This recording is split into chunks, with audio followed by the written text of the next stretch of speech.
Good evening students. Chapter second से start कर रहे हैं हम बायोलॉजिकल क्लासिफिकेशन से। तो पीछे भी हमने डिस्कस किया था कि क्लासिफिकेशन क्या होता है, that is part of taxonomy और sometime it is interchangeably used. So what is biological classification? It is a scientific procedure of arranging living organisms into groups and subgroups. On what basis? On the basis of their similarity and dissimilarity, and placing the groups in a hierarchy of taxonomic category. वो क्या कहलाता है? Biological classification. अगर आप simplified way में कहें तो systematic arrangement of living organisms into various groups and subgroups based on their similarity and dissimilarity is known as biological classification. तो बायोलॉजिकल क्लासिफिकेशन अलग अलग नेचुरलिस्ट साइंटिस्ट के द्वारा अलग अलग तरीके से क्या किया गया, फॉलो किया गया। तो बायोलॉजिकल क्लासिफिकेशन है उसको हम तीन टाइप्स के अंदर स्टडी करते हैं। There are three main types of classification. One is artificial, another one is natural, third one is known as phylogenetic. So let us see what is the first type, artificial system of classification। ये जो system है artificial system of classification, ये किसके ऊपर based है? Morphological characters के ऊपर। ये मॉर्फोलॉजिकल कैरेक्टर्स को क्या करता है? क्राइटेरिया बनाता है और फिर लिविंग ऑर्गेनिजम्स को अलग ग्रुप्स और सब ग्रुप्स में क्या करता है? डिवाइड करता है, या कुछ हैबिट्स के ऊपर या हैबिटेट्स के ऊपर। तो ये ज़्यादा डिटेल के अंदर नहीं देखता, ये सुपरफिशियली जो सुपरफिशियल कैरेक्टर्स हैं जिनमें मॉर्फोलॉजी आ गई, हैबिट आ गई, हैबिटेट्स आ गई, उसके बेसिस पर लिविंग ऑर्गेनिजम्स को क्या करता है? क्लासीफाई करता। और इस सिस्टम को फॉलो करने वालों में अरिस्टोटल का नाम आता है, who is also known as father of biology and father of zoology. इसने एनिमल्स को दो कैटेगरीज में डिवाइड किया था अरिस्टोटल ने। जिनके अंदर रेड ब्लड था उनको कहा था ने इनाइमा, और जिनके अंदर रेड ब्लड सेल्स नहीं थी उनको क्या कहा था इसने? एनाइमा। ठीक है, with having blood RBC and without RBC. तो इसने आरबीसी के बेस्ड पर, ठीक है, आरबीसी के बेस पे नहीं, ब्लड के जो कलर था उसके बेस पर उसने क्या कर दिया? एनिमल्स को दो कैटेगरी में डिवाइड किया। तो ये एक सुपरफिशियल कैरेक्टर या आर्टिफिशियल कैरेक्टर्स के अंदर काउंट होते हैं। ठीक है, उसके बाद इसने जो एनिमल्स थे बेस्ड ऑन देयर हैबिटेट के आधार पर, कुछ जो पानी में रहते थे उनको फिश या वेल बता दिया, टेरेस्ट्रियल थे उनको रेप्टाइल्स कैटल बता दिया, जो उड़ सकते थे उनको बर्ड्स एंड बैट। इस तरह से इसने क्या किया? क्लासीफाई किया based on their habitat, Aristotle ने। प्लाइनी द एल्डर, ये भी एक नेचुरलिस्ट है, इसने क्या किया? इसने एनिमल्स को दो कैटेगरीज में डिस्टिंग्विश किया। जो उड़ सकते हैं उनको बैट, बर्ड्स एंड इंसेक्ट्स वाले ग्रुप में रखा, जो नहीं उड़ सकते उनको एम्फीबियंस एंड रेप्टाइल्स के अंदर क्या किया भाई? डिवाइड किया। तो ये आर्टिफिशियल सिस्टम ऑफ क्लासिफिकेशन है जो morphological characters, habit and habitats के ऊपर बेस्ड है। उसके बाद जो दूसरा सिस्टम आता है उसको हम कहते हैं नेचुरल सिस्टम ऑफ क्लासिफिकेशन। ये किसके ऊपर बेस्ड है? It is based on comparable study of number of characters in order to bring out natural similarity and dissimilarity. ये क्या करता है? बहुत सारे कैरेक्टर्स को क्या करता है? स्टडी करता है, ठीक है, और उन कैरेक्टर्स में क्या सिमिलरिटी है और क्या डिसिमिलरिटी है उसके आधार पर लिविंग ऑर्गेनिजम्स को क्या करता है? डिवाइड करता है। ठीक है, जो नेचुरल सिमिलरिटी डिसिमिलरिटीज़ हैं उनके अंदर, किसके अंदर? लिविंग ऑर्गेनिजम्स के अंदर। कैरेक्टर्स क्या है भाई यहाँ पे? जैसे morphological, anatomical, physiological, cytological, biochemical, developmental. इन कैरेक्टर्स को लेके ये लिविंग ऑर्गेनिजम्स को क्या करते हैं? स्टडी करते हैं, और जिन लिविंग ऑर्गेनिजम्स के अंदर इन कैरेक्टर्स को लेके ज़्यादा सिमिलरिटी होती है उनको सिमिलर ग्रुप में रख देते हैं, डिसिमिलरिटी होती है उनको अलग ग्रुप में रख लेते हैं। तो ये क्या कहलाता है? Natural system of classification which is based on comparable study of number of characters. Number third one is called phylogenetic system of classification. ये इवोल्यूशनरी बायोलॉजी के ऊपर बेस्ड है। It is based on the evolutionary relationship of organism, कि किसका कौन ancestor, किसका origin कहाँ से हुआ। इवोल्यूशनरी बायोलॉजी के ऊपर ये बेस्ड है, और ये जो डार्विन की थ्योरी है, चार्ल्स डार्विन है, इसकी जो थ्योरी थी नेचुरल सिलेक्शन की, या इसकी जो बुक थी जो इसने लिखी थी डार्विन ने, on the origin of species by means of natural selection the preservation of favoured races in the struggle of life, इस बुक के बेसिस पर ये क्लासिफिकेशन क्या है, बेस्ड है। प्लांट्स के अंदर जो फर्स्ट फाइलोजेनेटिक क्लासिफिकेशन था वो किसके द्वारा दिया गया था, एंगलर एंड प्रेंटल के द्वारा। ठीक है भाई, तो phylogenetic means it is based on evolutionary relationship. Next is phonetic classification, it is based on similarity and dissimilarity of characteristics present in present day organisms without looking into evolutionary aspect of these traits।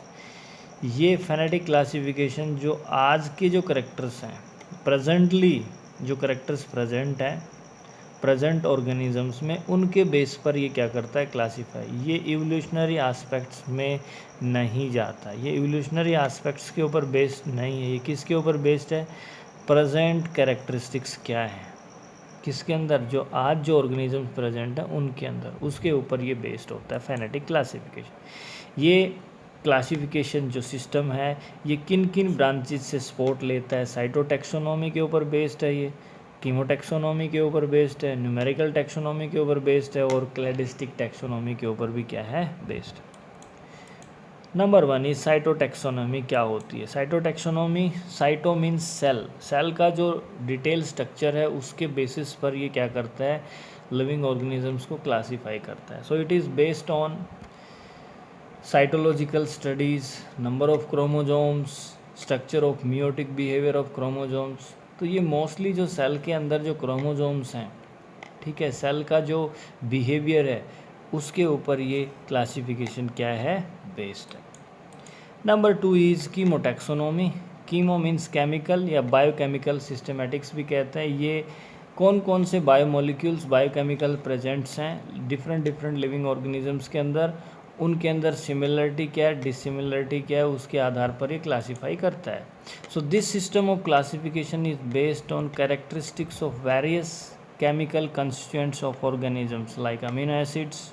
Amino acids की sequence क्या है, protein का structure क्या है, DNA के अंदर base pair की sequence क्या है, एल्किलॉइड्स, क्रिस्टल, बीटा साइनिन, इन केमिकल्स के आधार पर, इनके बेसिस पर ये लिविंग ऑर्गेनिजम्स को क्या करता है, क्लासीफाई करता है। जिनके अंदर सिमिलरिटी जो होती हैं उनको सिमिलर ग्रुप में, और जिनके अंदर डिसिमिलरिटी होती है उनको डिफरेंट ग्रुप में क्या कर देता है, क्लासीफाई कर देता है। Next is numerical taxonomy. Numerical means number, it evaluates resemblance and differences through statistical method based on the large number of character obtained from disciplines of biology। ये पहले सभी करेक्टर्स को क्या कर लेता है, कलेक्ट कर लेता है, ठीक है, उन करेक्टर्स में क्या समानताएं हैं, क्या डिफरेंसेस हैं, उसको ये क्या करता है, ये क्लासिफिकेशन सिस्टम एनालाइज करता है। कौन से मेथड से, स्टैटिस्टिकल मेथड से। ये स्टैटिस्टिक्स क्या होती है भाई, मैथमेटिक्स की एक ब्रांच है। तो ये जो सिस्टम है ये स्टैटिस्टिक्स मेथड्स को फॉलो करके लिविंग ऑर्गेनिजम्स के अंदर जितने भी करैक्टर्स हैं उनमें क्या समानताएं, क्या डिफरेंसेस हैं, उनके आधार पर क्या करता है, ये क्लासीफाई करता है। That is called numerical taxonomy. Next one is cladistic taxonomy. It is a type of classification which is based on similarity in organisms due to common phylogeny or origin from common ancestor। ये जो classification system है ये किसके ऊपर based है, ये based है कि ओरिजिन जो हुआ है लिविंग ऑर्गेनिजम्स का वो एक कॉमन एंसेस्टर से हुआ है। किससे हुआ है, एक कॉमन एंसेस्टर। तो कॉमन एंसेस्टर का मतलब क्या है, कॉमन फाइलोजेनी। जैसे अगर हम कहें कि हमारा ह्यूमन बींग्स का और एप्स का जो एंसेस्टर है वो एक कॉमन है, जिसको हम कहते हैं ड्राइपिथिकस। तो जो क्लासिफिकेशन होता है यहाँ पे वो किसके ऊपर बेस्ड होता है, कॉमन एंसेस्टर के ऊपर बेस्ड होता है। तो यहाँ पे कुछ कैरेक्टर्स की बात हो रही है, ठीक है, कॉमन एंसेस्टर। तो उनमें कुछ कैरेक्टर्स होते हैं, एक एंसेस्ट्रल कैरेक्टर्स होते हैं। एंसेस्ट्रल कैरेक्टर्स का मतलब the characters which have persisted essentially unchanged from its remote ancestor. ये वो कैरेक्टर हैं जिनके अंदर कोई बदलाव नहीं आया है, the characters which have persisted, जो एज इट इज़ है, ठीक है, लंबे समय से, जो एंसेस्टर, जो उनके पूर्वजों में थे, एंसेस्टर का मतलब पूर्वजों में, और वो कैरेक्टर आज भी क्या हैं वैसे ही, उनके अंदर कोई ज़्यादा बदलाव नहीं आया। डिराइव्ड कैरेक्टर्स क्या होते हैं? The characters which have evolved very, जिनका ओरिजिन, जिनके अंदर, जिनका जन्म अभी बहुत थोड़े समय पहले हुआ है, तो उनको कहते हैं डिराइव्ड कैरेक्टर। जैसे अगर हम एग्जांपल की बात करें, इन एप्स, गोरिल्ला, चिंपांजीज की बात करें, तो 5 फिंगर्स तो उनका एंसेस्ट्रल कैरेक्टर है। 5 फिंगर्स इज एंसेस्ट्रल कैरेक्टर क्योंकि ये इनके पूर्वजों में था, but lack of tail is derived character. लेकिन इनके अंदर टेल का अब्सेंट होना वो क्या है? डिराइव्ड कैरेक्टर है, क्योंकि ये अभी रिसेंटली अपीयर इनमें हुआ है। तो ये होती क्लैडिस्टिक टैक्सोनॉमी। अब हम चलते हैं सिस्टम ऑफ क्लासिफिकेशन पे। 2 किंगडम सिस्टम ऑफ क्लासिफिकेशन है भाई, ये किसने दिया था? कैरोलस लिनेस ने, is also known as father of taxonomy. इन्होंने पूरे लिविंग वर्ल्ड को 2 किंगडम्स में डिवाइड कर दिया, किसके आधार पर? प्रेजेंस और अब्सेंस ऑफ सेल वॉल। जिनमें सेल वॉल होती है वो किंगडम प्लांटी, और जिसमें नहीं होती वो क्या होता है? Kingdom Animalia. फिर इसके बाद इसमें कुछ डीमेरिट्स थी। 3 किंगडम सिस्टम क्लासिफिकेशन प्रपोज हुआ किसके द्वारा? हैकल के द्वारा। Kingdom protista, Plantae and Animalia, ठीक है। इसमें एक नए किंगडम का ओरिजिन हुआ जिसको हम कहते हैं प्रोटिस्टा। इसके अंदर भी कुछ ड्रॉबैक्स थी, कुछ ऑर्गेनिजम्स के ऊपर क्या था? क्वेश्चन मार्क था कि उनको प्लांट्स में रखें या एनिमल्स में, इनमें प्रोटिस्टा में रखें या प्लांट्स में। तो इसके आधार पर फिर नेक्स्ट सिस्टम आया जिसको 4 किंगडम सिस्टम क्लासिफिकेशन कहा गया। भाई किसके द्वारा दिया गया? ये कोपलैंड। इन्होंने एक नया किंगडम दिया जिसको हम कहते हैं Monera. Kingdom Monera, kingdom Protista, kingdom Plantae and kingdom Animalia. Copeland ने 4 किंगडम्स में डिवाइड कर दिए। And finally the most accepted one is 5 kingdom system classification. It was given by R.H. Whittaker, Robert Harding Whittaker, American taxonomist था। इसने पूरे living world को 5 kingdoms में divide कर दिया। किन के आधार पर? इन क्राइटेरियाज के आधार पर। फर्स्ट वन इज सेल का स्ट्रक्चर, कॉम्प्लेक्सिटी क्या है? complexity of cell structure. Second one is complexity of body structure. Number third one is mode of nutrition. Number 4 is presence or absence of sexual reproduction. And number 5th one is phylogenetic relationship. In 5 criterias के आधार पर इन्होंने पूरे living world को 5 kingdoms में क्या कर दिया? Divide कर दिया। Complexity of cell structure, body structure, mode of nutrition, absence of और presence of sexual reproduction and phylogenetic relationship. तो वो 5 किंगडम कौन से थे? Kingdom Monera, Protista, Fungi, Plantae and animal.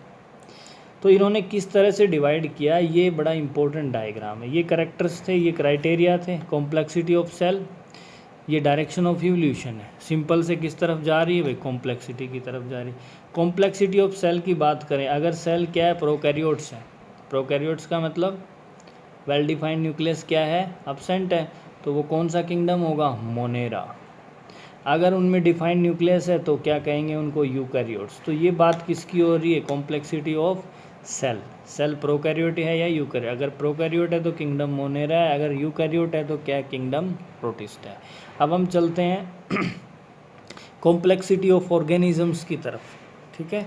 Complexity of organism में हमने ये कहा कि भाई प्रोकैरियोट्स भी यूनिसेलुलर हैं और यूकैरियोट्स भी यूनिसेलुलर हैं। अगर यूकैरियोट्स हैं और वो यूनिसेलुलर है तो वो क्या कहलाएंगे? किंगडम प्रोटिस्टा में आ जाएंगे। किस में आ जाएंगे? Kingdom protista. अब हम कॉम्प्लेक्सिटी ऑफ बॉडी की बात करते हैं, तो यहाँ से इसके नीचे तो ये किंगडम प्रोटिस्टा, मोनेरा, ये तो क्या है? सही। इस लाइन के नीचे सारे क्या हैं भाई? यूनिसेलुलर है। इस लाइन के नीचे सारे क्या हैं? इससे ऊपर जो हैं, इस लाइन से ऊपर, इस लाइन से जो ऊपर हैं वो सारे क्या है भाई? Multicellular. तो मल्टी सेलुलर का मतलब their body is made up of many cells. Unicellular means body is made up of single cell. तो मल्टी सेलुलर में क्या क्या आते हैं? Kingdom Plantae, kingdom Fungi and kingdom Animalia. तो किंगडम प्रोटिस्टा से ओरिजिन हुआ है किसका? किंगडम प्लांटी का, किंगडम फंजाई का एंड किंगडम एनिमलिया का। उसके बाद जो नेक्स्ट है that is mode of nutrition. तो किंगडम प्लांटी है तो इसमें फोटोसिंथेसिस होता है भाई। तो ये क्या होते हैं? ऑटोट्रोफिक कहलाते हैं, क्योंकि अपना फूड खुद प्रिपेयर करते हैं। और इनका रोल क्या है भाई? इकोलॉजी में, एनवायरनमेंट में, दे आर प्रोड्यूसर्स। क्या आते हैं? प्रोड्यूसर। किंगडम फंजाई की बात करें तो ये एब्जॉर्प्शन करते हैं, हिट्रोट्रोफिक होते हैं, गली सड़ी चीज़ों से अपना फूड लेते हैं, सेप्रोफाइटिक में आते हैं तो वो हिट्रोट्रोप्स कहलाते हैं। और ये क्या क्या कहलाते हैं भाई, डीकम्पोजर्स। क्या कहलाते हैं, इनका इकोलॉजिकल रोल क्या है, डीकम्पोजर। किंगडम एनिमल की बात करें तो इसमें इंजेक्शन होता है, हिट्रोट्रोफिक होते हैं ये, लेकिन ये किसका काम करते हैं, कंज्यूमर का। तो यहाँ पे इस आधार पर सेल की कॉम्प्लेक्सिटी मीन्स प्रोकैरियोट है, यूकैरियोट है, बॉडी की कॉम्प्लेक्सिटी मीन्स यूनिसेलुलर है, मल्टीसेलुलर है, मोड ऑफ न्यूट्रिशन क्या है भाई, ऑटोट्रोफिक है, ये क्या है, हिट्रोट्रोफिक। और इनका रोल क्या है एनवायरनमेंट के अंदर, वेदर दे आर प्रोड्यूसर और वेदर दे आर डिकम्पोजर और वेदर दे आर कंज्यूमर। इस आधार पर आर.एस. विटेकर ने पूरे लिविंग वर्ल्ड को 5 किंगडम्स में क्या किया था भाई, डिवाइड किया था। Kingdom Monera, kingdom Protista, kingdom fungi, kingdom Plantae and kingdom Animalia. ठीक है, तो आज के लेक्चर में इतना ही। बाकी जो नेक्स्ट अब हम डिस्कस करेंगे वो है किंगडम मोनेरा के बाद में, किंगडम मोनेरा के बारे में, और इसके नोट्स मैं आपको ऑलरेडी सेंड कर चुका हूँ। ठीक है, थैंक यू।